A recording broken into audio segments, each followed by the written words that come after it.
Destiny has fundamentally shifted with Forsaken, and I think that what you're going to see from now on is a lot of the philosophies that we learned and demonstrated are going to be carried forward. New pursuits, pinnacle activities, raids, new weapons, and more power to go after. And that's what the seasons and the annual pass are about. Every time you log in for the reset on Tuesday, something's happening in the world that's changing. It's going to be like a little advent calendar where you're unwrapping the little gifts underneath the tree, not knowing exactly what's in them.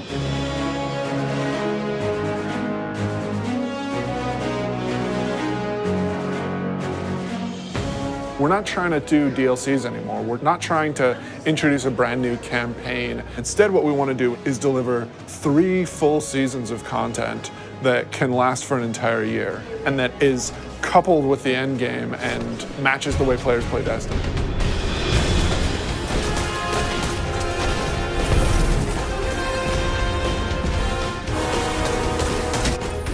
We're taking a really different approach this time around. We're changing that paradigm a lot. We're changing because of the player feedback. We're changing because of the reception to Dreaming City. And we're changing because players want to be able to experience the game, not just in day one feast mode. They want that buffet to last throughout the year and give them the reasons to keep coming back. For Forsaken, the quote was like, it's an end game with a campaign, not a campaign with an end game. And we are definitely like adding to the end game.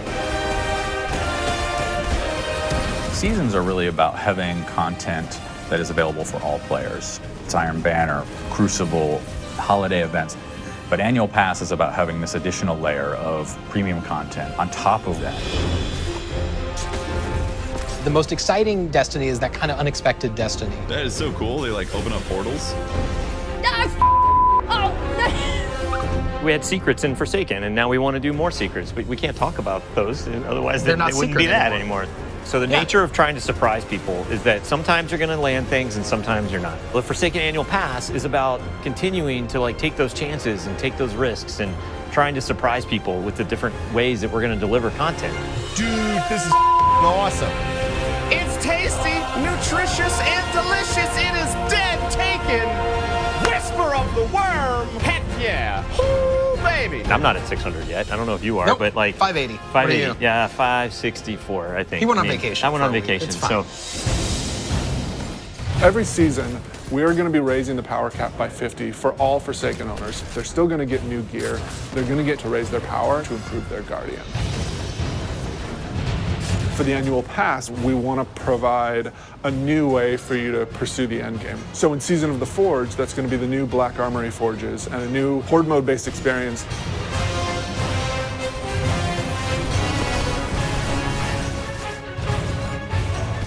In Joker's Wild, Season of the Drifter, that's going to be new Pinnacle Gambit activities that you can play with your friends.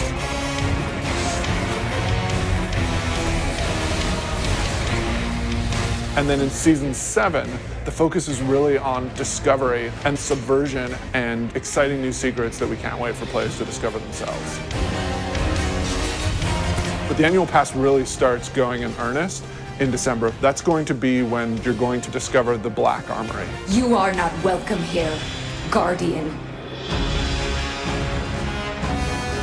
Ada is representing the Black Armory, a faction that you've never heard of before. The Black Armory is all about mystery.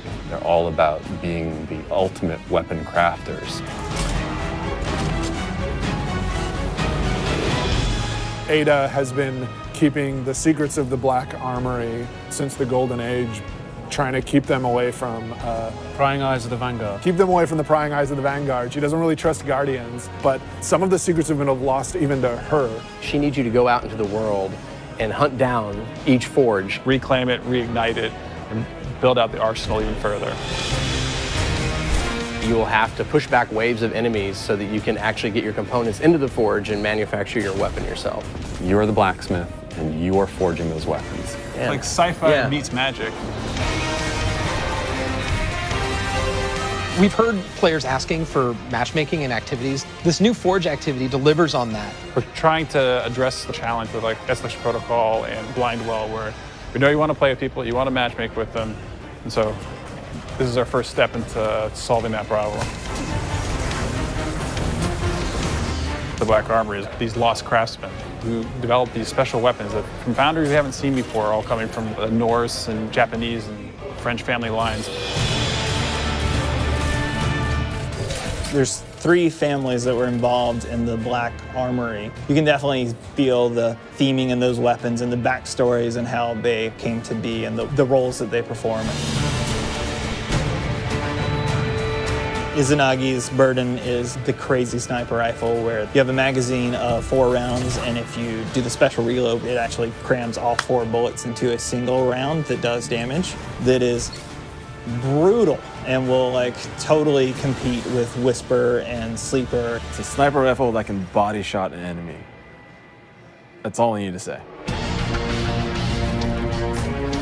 The bow is from the Fringe family. It's beautiful. It feels a little thorny in the way it plays. If you like Thorn from Destiny 1, you're gonna love this bow.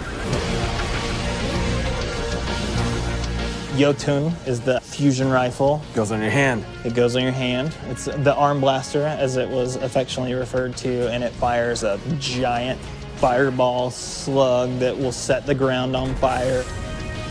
And it follows you. And it will track you down and murder you. It knows where you live.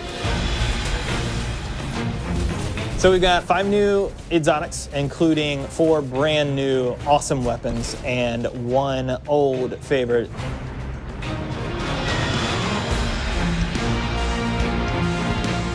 We have new legendaries, including the returning archetype of the machine gun. And then we've got a bunch of new weapon mods for you to configure. And we have new perks that basically you have more options within columns. You have more options within columns. If I had like Rampage and then Dragonfly, I could choose to pick between them. Yeah, you can choose. You can choose. In Black Armory, it's about new weapons, new activities, and doing all the pursuits to get more powerful to go into the raid. We're gonna mix it up. We're gonna go in the city. Like, we've never done anything like that before, and it's awesome. And you drop straight into this old part of the city that you haven't ever been in because it's been off limits. It's about the unexpected. It's got vehicles. It's different in a very refreshing way. It's a throwback to Wrath of the Machine style combat. It's much more focused on high action, high adrenaline. Keep the throttle pegged. That would be my my advice.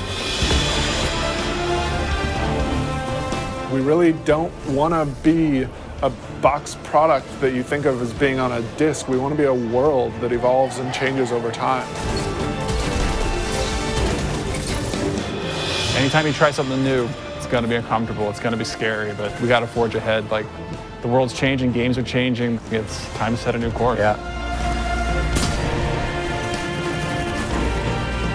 We don't want to play it safe. We want to take risks, and we want to have this annual pass explore some of these areas that we haven't done before. We think that started with Forsaken, and we liked what we did, and we want more of it.